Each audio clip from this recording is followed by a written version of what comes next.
Здравствуйте, друзья! Сегодня 26 октября, раннее утро, суббота. Мы выбрались на охоту наконец-то. Не был в угодьях уже 2 недели. Что сказать? По количеству дичи ничего пока не знаю. Сейчас проверим. По словам местных охотников, дичи стало заметно меньше, чем было, например, 2 недели назад, когда мы очень хорошо постреляли с Дмитрием. Добыли 7 крикошей. Поэтому сейчас пройдемся по 3 прудикам, проверим, что да как. Надеюсь, кого-нибудь поднимем и добудем. В принципе, нам одного крикоша или черка даже будет достаточно. Нам больше не надо. Ну что, друзья, давайте смотреть, что из этого получится. У меня, я напомню, все та же амуниция, костюм горка от компании Кипирус, патронтаж, хольстер, ружье ТОС-34ЕР. Стрелять я сегодня буду самокрутом, тройкой. Отец постарался, накрутил. Говорит, все, пора стрелять троечкой. 5 вашу пока уберите до весны. В прошлый раз первых уток своих в лед на приличной дистанции я взял именно с самокрута, с тройки. Поэтому самокрут-то работает, ребята. Так что сегодня, надеюсь,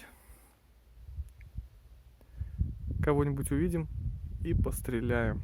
Ну давайте, я пошел. Подойдя к первому пруду и выглянув из-за плотины, в конце я увидел небольшую стаю уток.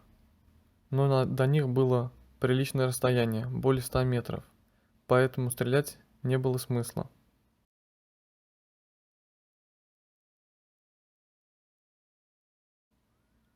И было принято решение поднимать утку на крыло, в надежде, что при повторном облете пруда утки зайдут на расстояние выстрела. Позже, когда они поднялись, я заметил, что их было 5 штук. Утки сделали очень много кругов над прудом и в итоге сели в то же место, откуда я их поднял первый раз. Но так как их было не достать, я вновь вышел из-за плотины в надежде, что в хвосте пруда будут сидеть еще утки.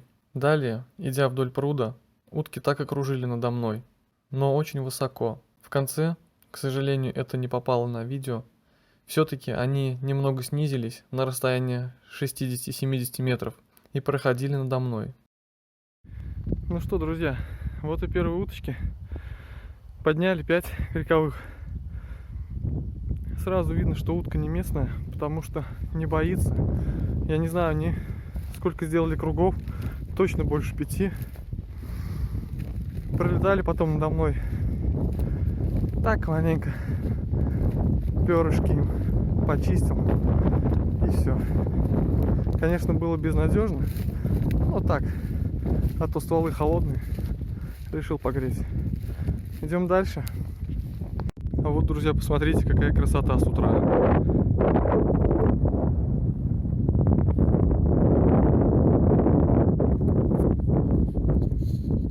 Шикарный просто восход. Класс. Конечно, камера не передает всей красоты.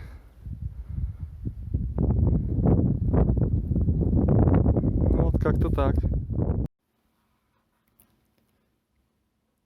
Подходил ко второму пруду я с мыслями и надеждой на то, что утки там будут сидеть так же, как и на моей крайней охоте. Потому что именно там с Дмитрием мы подняли около 10 криковых, и мне удалось одну из них выбить. Но, к сожалению, на этом пруду было пусто. Оставалась надежда на третий пруд. На третьем пруду также были утки. Они плавали по центру. К сожалению, подойти ближе, чем на расстоянии 50-60 метров, не было возможности, так как из-за опавшей листвы и полегшей травы меня было видно со всех сторон. И я принял решение стрелять через кусты. Вы скажете, что слишком большое расстояние для выстрела, но с таких дистанций я уже брал в прошлом уток, поэтому я решил попробовать.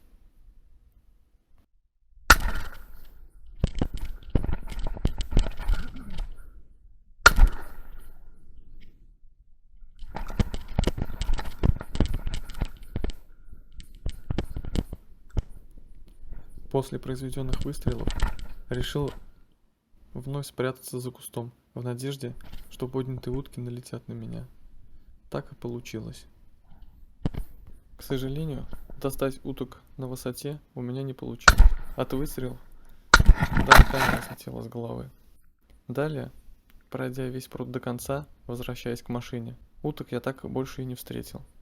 Стоя около машины, обернувшись назад, увидел, что поднятые ранее мною утки кружат над тем же местом, откуда я их спугнул. Через некоторое время я заметил, что они опять сели на то же место.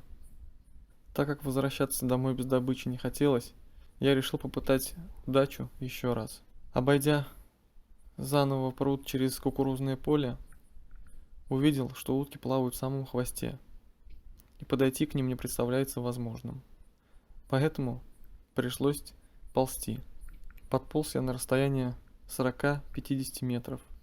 Дальше ползти было рискованно, поэтому решил стрелять. Поднимаясь на колено, мне не хватило буквально доли секунды, чтобы ударить по сидячим уткам. Но когда они уже поднялись, увидев меня, расстояние было более 50 метров, поэтому 2 выстрела в молоко.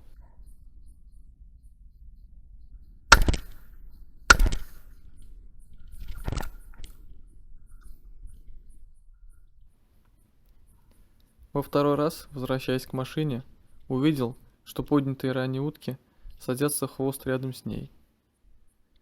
И здесь я подумал, что теперь шансов улететь целыми и невредимыми у них точно не будет.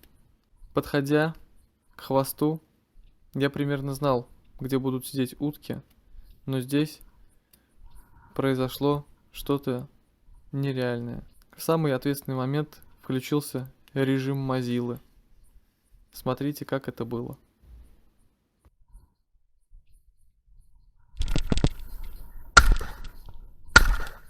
Сука.